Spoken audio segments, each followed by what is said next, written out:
बालकांड बहुत बड़ा है और बालकांड में भगवान शंकर और सबकी कथा है और एक एक चौपाई अरबों रुपए की है। और यही रामायण है जिससे लोग करोड़ों रुपए छाप रहे हैं, छापने वाले। और कुमार विश्वास के मुख से निकलेगा भगवान राम का चरित्र तो पब्लिक तालियां बजाती है। ठीक है, जैसे कि कुमार विश्वास ने कुछ अलग से कह दिया हो। अरे अलग से कुछ नहीं कहा है, सब तुलसीदास लिख के गए हैं, सब घर में अब पढ़ लो। और पढ़ने और सुनने से कुछ नहीं होगा, आपको डूबना पड़ेगा। लोग कहते हैं ना कि लोग फॉलो नहीं करते, फॉलो कोई नहीं कर सकता। इस भगवान राम के आदर्शवाद को फॉलो करना अपने आप में एक बहुत बड़ा असंभव है। और सुनने और उसमें कहानियों में बड़ा अच्छा लगता है, लेकिन जब फॉलो करने चलोगे ना तो बड़ा ही कठिन होगा। फॉलो केवल वही कर सकता है जो डूबेगा। डूबने का मतलब है कि जो उसको पढ़ करके केवल आप सीरियसली पढ़ना चालू कर दो ना, और अर्थ के साथ। केवल ना कुछ लोग फटाफट मंत्र पढ़ करके चल देते हैं। हम कितने लोगों को हनुमान चालीसा का रोज पढ़ते हैं, लेकिन हनुमान चालीसा का अर्थ नहीं पता है कितने लोगों को। अगर केवल तुमको, जरूरी नहीं है कि उसका हिंदी पढ़ो, आप उस पर ध्यान दो बस कि क्या कह रहे हैं, लाइन क्या कह रही है, तो अपने आप पता लग जाएगा कि ये लाइन किस लिए कही गई है। और तुलसीदास ने इतना कठिन नहीं लिखा हुआ है, अवधी भाषा में लिखा हुआ है। और उसके आने के बाद ही क्या नाम है, राम का चरित्र पूरी दुनिया के सामने आ पाया। अगर शायद रामचरितमानस ना आता तो वाल्मीकि रामायण से शायद ये संभव नहीं हुआ होता। तो मैं 2-3 चौपाई बताऊंगा कि जब स्वयंवर में ये निराशा हो गई जनक जी को कि अब धनुष नहीं टूट पाएगा, तो उन्होंने एक चौपाई बोली थी, सुकृत जाई जौ पनु परिहरऊं, कुंवरी कुंवारी रहऊ का करऊं। सुन रहे हो, कुंवरी कुंवारी रहऊं का करऊं, जौ जनतेऊ बिनु भट्ट भुवि भाई, तो पनु करी होते न हसाई। यदि प्रण छोड़ता हूं तो पुण्य जाता है, इसलिए क्या करूं, कन्या कुंवारी ही रहे। यदि मैं जानता कि पृथ्वी वीरों से शून्य है तो प्रण करके उपहास का पात्र न बनता। अब उनका वचन सुनकर के सब लोग रोने धोने लगे। मैं ये बता क्यों रहा हूं, बता ये रहा हूं कि बाल कांड में ही भगवान की सारी शक्तियां बता दी गई हैं कि भगवान क्या थे और दोनों भाई क्या थे, क्या कर सकते थे। लेकिन उसके बाद रामायण जो चली है वो भगवान राम केवल चरित्र निर्माण करके दुनिया को दिखाए हैं, एक रास्ता बताए हैं कि कैसे चलना है और कैसे इस संसार का सामाजिक ताना बाना होगा और कैसे इसको आगे बढ़ाते रहना है और किस तरह से बड़े लोगों की बात माननी है, अच्छा काम करना है और क्या बोलते हैं, छोटों को सम्मान देना है। जो अलग अलग वर्गों में दुनिया बटी हुई थी और बांटा गया था कि ये काम आपका है, ये काम यहाँ, 4 वर्ग जो थे, तो उसके हिसाब से उन्हें उन लोग, भगवान राम ने राजाओं का साथ न लेकर के उन्हीं गरीब लोगों का साथ लिया है आगे की लड़ाई जीतने के लिए। तो भगवान राम ने ये पूरे समाज को इकट्ठा करने का काम किया है और जोड़कर बांध कर रखने का जिस तरह से अद्भुत चरित्र दिखाया है वो अपने आप में अकल्पनीय है। और अगर कुछ लोग इसको कहानी मानते हैं, अगर इसको कहानी भी मान लेना तो इसको आप एक जीवंत उदाहरण और समाज के लिए आवश्यक बता सकते हो। और आवश्यक है ये, केवल ये कह देने से कि मैं इसको नहीं मानता और राम को गाली दे देना इस भारत में बड़ा ही आसान काम है।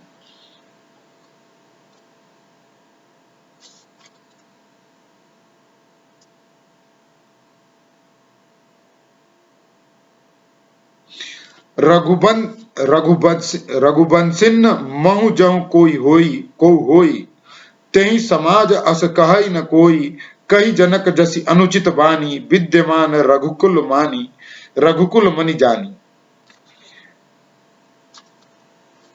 क्या कहना, रघुवंशियों में कोई भी जहां होता है उस समाज में ऐसे वचन कोई नहीं कहता जैसे अनुचित वचन रघुकुल शिरोमणि श्री राम जी को उपस्थित जानते हुए भी जनक जी ने कहे हैं। ये बात लक्ष्मण जी को बहुत बुरी लगी थी। सुनो भानुकुल पंकज भानु, कहूं सुभाव न कछु अभिमानु, सुनना ध्यान से इसको। सुनहु भानुकुल पंकज भानु, भानुकुल जनक जी को बोल रहे हैं। कहूं स्वभाव न कछु अभिमानु, स्वभाव से बोल रहा हूं, अभिमान से नहीं बोल रहा हूं। कहूं स्वभाव न कछु अभिमानु, जो तुम्हारी अनुशासन पावो, कंदुक इव ब्रह्मांड उठाऊं। हे सूर्य कुल रूपी कमल के सूर्य, सुनिए, मैं स्वभाव से ही कहता हूं, कुछ अभिमान करके नहीं। यदि आपकी आज्ञा पाऊं तो मैं ब्रह्मांड को गेंद की तरह उठा सकता हूं। ये लक्ष्मण जी ने बता दिया है बालकांड में ही कि मैं क्या हूं और उनको मेघनाद क्या मारेगा। ठीक है ना, वो सब चरित्र निर्माण है। और सामने वाले दुश्मन को कम करके नहीं आंकना है, ये बताने का प्रयास किया गया है। और इसमें रामायण में एक चौपाई मिलेगी कि अगर एक भी दुश्मन जिंदा है, एक भी, तो आप उसको कमजोर मत समझिए। जैसे कि आज की तारीख में अगर एक भी कोरोना पॉजिटिव है कोई, तो वो 400 लोगों को मिनिमम फैला सकता है और 400 से आगे जा सकता है। तो उसी तरह एक भी दुश्मन अगर जिंदा है तो उसको छोड़ना नहीं है, ये रामायण बता रहा है। जो लोग, कुछ लोगों के सुना होगा तुमने कि रामायण की मान लोगे तो आपको ऐसे नहीं बोलना होगा। अब क्या रामायण जिस दिन मान लेंगे उस दिन तो कत्लेआम हो जाएगा। काचे घट जिमि डारों फोरी, सकौ मेरु मूलक जिमि तोरी, तो प्रताप महिमा भगवाना, को बापुरो पिनाक पुराना।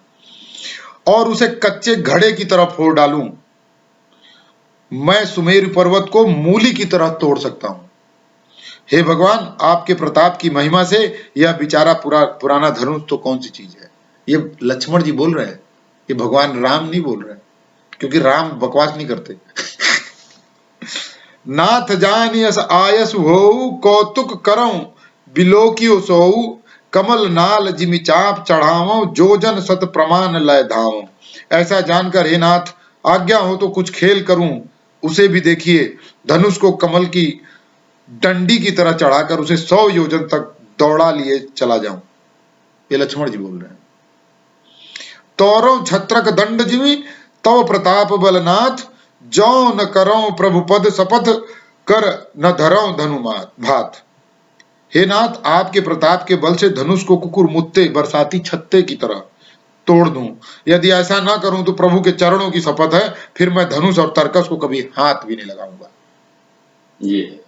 ये है लक्ष्मण जी का प्रताप। कर नहीं तोड़ पाऊंगा तो धनुष बाण को हाथ ही नहीं लगाऊंगा, छोड़ दो, फिर मैं साधारण ही रहूंगा।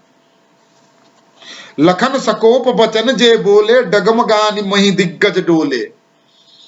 सकल लोग सब भूप डराने, सकल लोग सब भूप डराने, सिय ही हरस जनक सकुचाने। जो ही लक्ष्मण जी क्रोध भरे वचन बोले कि पृथ्वी डगमगा उठी, दिशाओं के हाथ कांप गए, सभी लोग और सब राजा डर गए। सीता जी के हृदय में हर्ष हुआ और जनक जी सकुचा गए। जनक जी भी बहुत प्रतापी थे और सकुचा गए। गुरु रघुपति सब मुनि मन माही, मुदित भये पुनि पुनि पुलकाही, सयन ही रघुपति लखनु निवारे, प्रेम समेत निकट बैठारे। गुरु विश्वामित्र जी, श्री रघुनाथ जी और सब मुनि मन में प्रसन्न हुए। अब देख रहे हैं ना कि अब बच्चा कैसे छटपटा रहा है।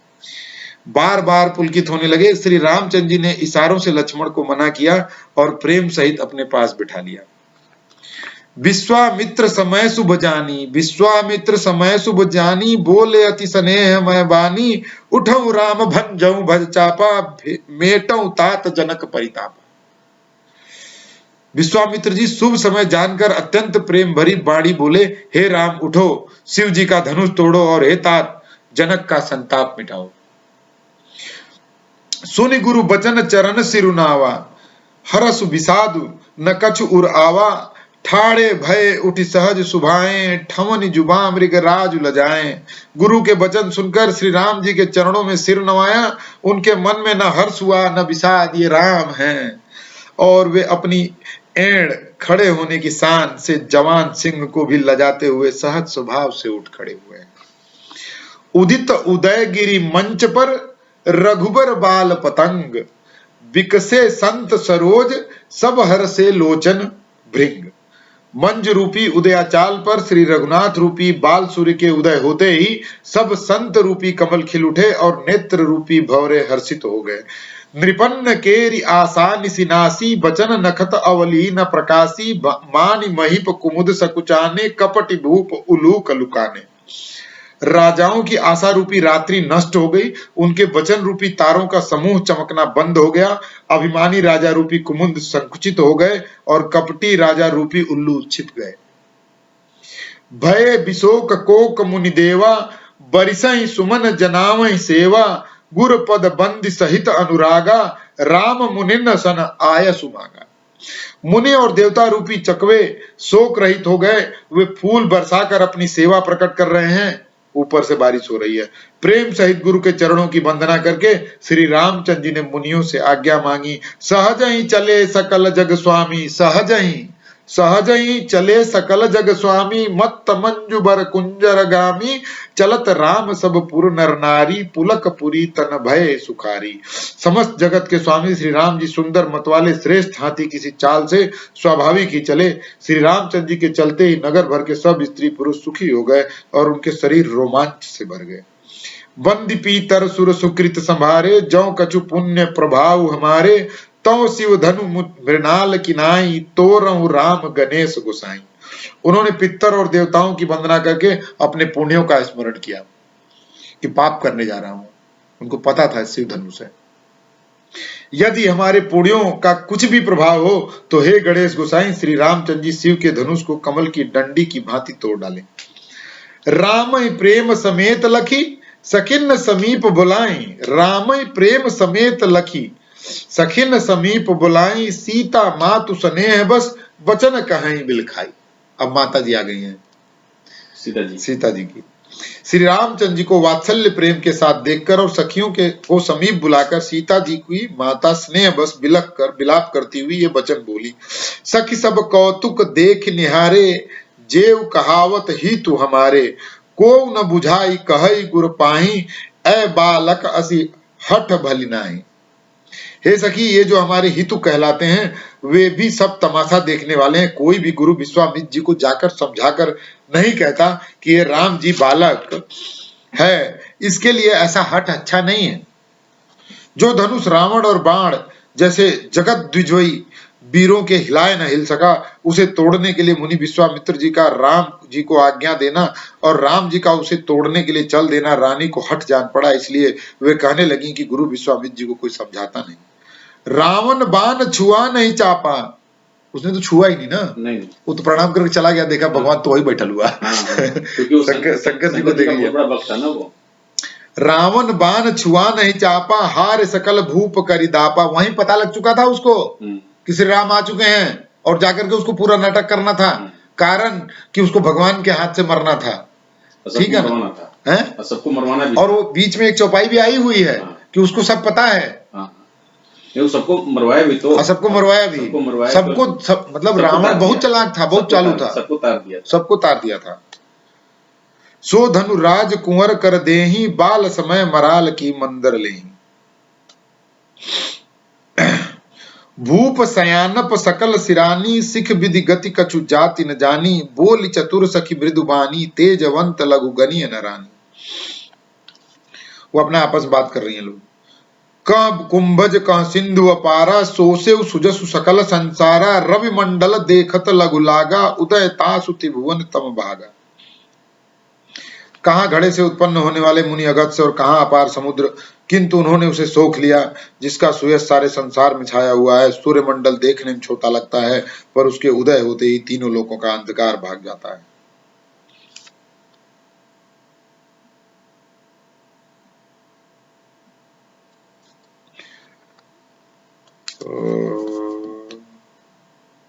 अब इसमें अभी इन लोग की बातचीत चल रही है, वो लोग आपस में बात कर रही हैं।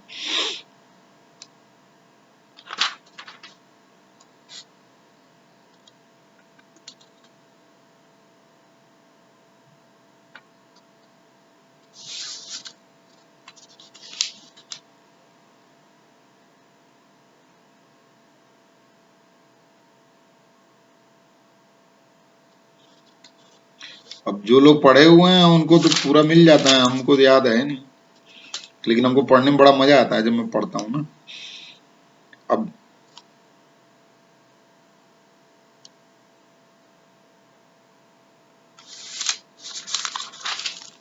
कहाँ गई? चाप चढ़ाने वाला बड़ा मस्त है।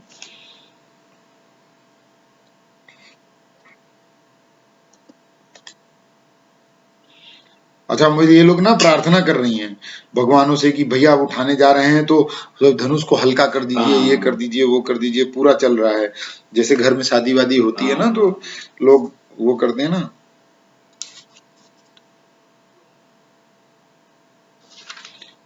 प्रभु चिताई पुण्य चित हो। प्रभु राम जी देखकर पृथ्वी की ओर देखती हुई सीता जी के चंचल नेत्र शोभित हो रहे हैं। अब सीता जी भी खुश हो रही हैं, सीता जी सकुचा गई। और प्रभु तन चितई प्रेम तन ठाना, प्रभु की ओर देखकर सीता जी ने शरीर के द्वारा प्रेम ठान लिया। लखन लख्यो रघुवंश ताक्यो भरकुंदी, लखन लख्यो रघुवंश मणि। लखन लख्यो, लक्ष्मण जी देख रहे हैं। लखन लख्यो रघुवंश मणि ताक्यो हर कोदंड, पुलक गात बोले बचन चरण चापि ब्रह्मांड। इधर जब लक्ष्मण जी ने देखा कि रघुकुल मणि श्री रामचंद्र जी ने शिव जी की धनुष की ओर ताका है, खगोलीय घटना हुई है, तो वे शरीर से पुलकित हो ब्रह्मांड को चरणों से दबाकर निम्नलिखित वचन बोले। ब्रह्मांड को चरणों से दबाकर, ध्यान देना लक्ष्मण जी इधर ये भी तैयारी कर रहे हैं कि अगर भैया कुछ भी किया ना तो ब्रह्मांड पूरा दबा दूंगा। दिशि कुंजर कमठ अहिब कोला, धरऊ धरनि धरि धीर न डोला। राम चाहे शंकर धनु तोरा, हो सजग सुनी आय सुमेरा। हे दिग्गजों, हे कच्छप, हे से बारह, धीरज धरकर पृथ्वी को थामे रहो, जिसमें यह हिलने ना पावे। श्री रामचंद्र जी शिव जी के धनुष को तोड़ना चाहते हैं, मेरी आज्ञा सुनकर सब सावधान हो जाओ। शेषनाग के अवतार थे वो। चाप समीप राम जब आए, नर नारिन सुर सुकृत मनाए। सब कर संसव अरु अज्ञानु, मंद महिपन कर अभिमानु। श्री रामचंद्र जी जब धनुष के समीप आए, तब सब स्त्री पुरुष ने देवताओं और पुण्यों को मनाया। सबका संदेह और अज्ञान नीच राजाओं का अभिमान। भृगुपति केरी गर्भ गरुआई, सुर मुरिबन्न केरी कदराई। सिय कर सोचु जनक पछतावा, रानी न कर दारुण दुख पावा। परशुराम जी के गर्व की गुरुता, देवता और श्रेष्ठ मुनियों की कातरता, कातरता का मतलब भय होता है। सीता जी का सोच, जनक का पश्चाताप और रानियों के दारुण दुख का दावानल। शंभुचाप बड़ बोहित पाई, चढ़े जाई सब संग बनाई। राम बाहुबल सिंधु अपारू, चहत पारु नहीं को कड़ारू। राम बिलो के लोग सब चित्र लिखे से देख, चितई सिय कृपायतन जान बिकल विशेष। देख विपुल बिकल वैदेही, निमस बिहात कलप समतेही। त्रिसित बारी बिनु जो तनु त्यागा, मुए करई का सुधा तड़ागा। श्री रामचंद्र जी ने सब लोगों की ओर देखा और उन्हें चित्र में लिखे हुए से देखकर फिर कृपाधाम श्री राम जी ने सीता जी की ओर देखा और उन्हें विशेष व्याकुल जाना, और व्याकुल कर भी रहे होंगे वो। उन्होंने जानकी जी को बहुत ही विकल देखा। उनका एक एक क्षण कल्प के समान बीत रहा था। और मैच फिक्सिंग पहले हो चुकी थी, मैच फिक्सिंग पहले ही हो चुकी थी। अब सीता जी को यह डर लग रहा होगा कहीं ऐसा ना हो कि तोड़ ही पाए, लेकिन पता तो उनको सब था, जगत जननी थी। यदि प्यासा आदमी पानी के बिना शरीर छोड़ दे तो उसके मर जाने पर अमृत का तालाब भी क्या करेगा। का बरसा सब कृषि सुखाने, समय चूक पुनि का पचिताने। अस जिय जान जान की देखी, प्रभु पुल के लखी प्रीति विशेषी। सारी खेती के सूख जाने पर वर्षा किस काम की, समय बीत जाने पर फिर पछताने से क्या लाभ। जैसे कि भारत पर ये मुल्लों का राज हो जाएगा, फिर जागने से क्या होगा। जी में ऐसा समझकर श्री राम जी ने जानकी जी की ओर देखा और उनका विशेष प्रेम लखकर वे पुलकित हो गए। गुरहि प्रणाम मनहि मन किन्ना, गुरहि प्रणाम मनहि मन किन्ना। अति लाघव उठाई धनु लीना। दमकेउ दामिनी जिमि जब लयऊ, पुनि नभ धनु मंडल सम भयऊ। मन ही मन उन्होंने गुरु को प्रणाम किया, बड़ी फुर्ती से धनुष को उठा लिया। जब उसे हाथ में लिया तब वह धनुष बिजली की तरह चमका और फिर आकाश में मंडल जैसा मंडलाकार हो गया। लेत चढ़ावत खैचत गाढ़े, काहु न लखा देख सब उठाड़े। तेई छन राम मध्य धनु तोरा, भरे भुवन धुनि घोर कठोरा। लेते चढ़ाते और जोर से खींचते हुए किसी ने नहीं लखा। अर्थात ये तीनों ही काम इतनी फुर्ती से धनुष को कब उठाया, कब चढ़ाया, कब खींचा, इसका किसी को पता नहीं लगा। सबने श्री राम जी को खड़े देखा। उसी क्षण श्री राम जी ने धनुष को बीच से तोड़ डाला, भयंकर कठोर ध्वनि से। लोक भर गए। भरे भुवन घोर कठोर, रब रवि बाज तजी मार्ग चले, चिक्कर ही दिग्गज डोल मही, अहिकोल कुरुम कलमले, सुर असुर मुनिकर कान दिन्हे, सकल विकल विचार ही, कोदंड खंडे राम तुलसी जयत बचन उचार ही। घोर कठोर शब्द से लोग भर गए। सूर्य के घोड़े मार्ग छोड़कर चलने लगे। सूर्य के घोड़े मार्ग छोड़कर चलने लगे। दिग्गज चिघाड़ने लगे, धरती डोलने लगी, शेष 12 कच्छप कलबला उठे। देवता, राक्षस और मुनि कानों पर हाथ रखकर सब व्याकुल होकर विचारने लगे। तुलसीदास जी कहते हैं, जब श्री राम जी ने धनुष को तोड़ डाला तब सब श्री रामचंद्र जी की जय बोलने लगे। शंकर चापु जहाज सागरु, रघुबर बाहुबलु, बूढ़ सो सकल समाज चढ़ा, जो प्रथम मोह बस। शिव जी का धनुष जहाज है और श्री रामचंद्र जी की भुजाओं का बल समुद्र है। वह सारा समाज, धनुष के टूटने से वह सारा समाज डूब गया जो मोह बस पहले इस जहाज पर चढ़ा था। अब मिलेंगे परशुराम वार्तालाप के साथ, क्योंकि अभी परशुराम जी आने वाले हैं, ठीक है। और वो पता लग चुका है उनको कि धनुष टूट गया, वो प्रकट होने ही वाले हैं। देखना बहुत मजा आएगा।